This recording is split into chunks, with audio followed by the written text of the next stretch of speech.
But first tonight, we have gathered new information since 5 o'clock on our breaking news, a shooting in Hayden, Idaho. Thanks for joining us. I'm Robin Nance. And I'm Dave Erickson. The shooting happened at 10102 North Government Way about 3 hours ago. Let's go to Jeff Humphrey, who has updated information from authorities about the search for the shooter. Jeff?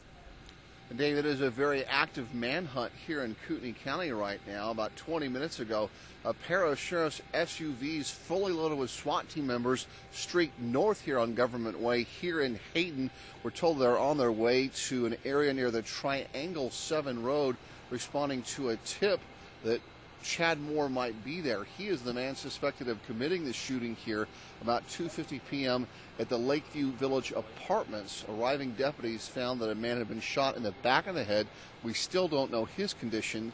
Witnesses, including a small child, said they saw a blue pickup truck speeding out of the parking lot after they heard the shots fired. They got a good plate on that truck. It was traced back to Chad Moore, and that's one of several reasons why detectives feel that Moore is responsible for the shooting. They consider him right now armed and dangerous and not someone to trifle with. We don't know where he's at this time, so if anybody does see that vehicle, we want you to back up and call 911 immediately. Do not approach him. Just call us with the location and we'll respond immediately. So here's a description of what sheriff's deputies are looking for. It's a 1994 blue Toyota pickup truck with a white stripe. It has Kootenai County plates on it, which means it starts with the letter K. Moore is described as being 35 years old, 5'6", 195 pounds. He was last seen wearing a combination of Carhartts and camouflage clothing. Meanwhile, Government Way here in Hayden has been shut down to traffic while this crime scene is processed. They're thinking that this gentleman is armed and dangerous because he came in here and committed what appears to be an execution-style murder in broad daylight, not concerned about people witnessing him.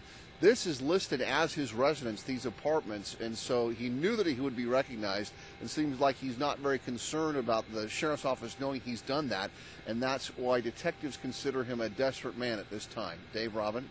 All right, Jeff, thanks so much. Well, the shooting happened, like Jeff said, in broad daylight on Government Way, and dozens of neighbors and businesses heard the shots. Well, we talked with two men who heard them.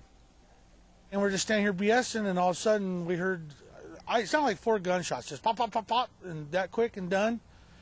And we're looking around like, what? And then all of a sudden I see a couple gals running around on phones, just frantic. Ward Fry says it sounded like a semi-automatic gun. He heard sirens almost immediately after the gunshots. As soon as firefighters arrived, he and his father walked down the street to see if there was anything they could do. He says it didn't look like there was much hope for the man who had been shot. So we walked down to the corner and we could see him pumping on the guy's chest, trying to do a CPR and stuff, but they did it long enough. You could tell it wasn't happening.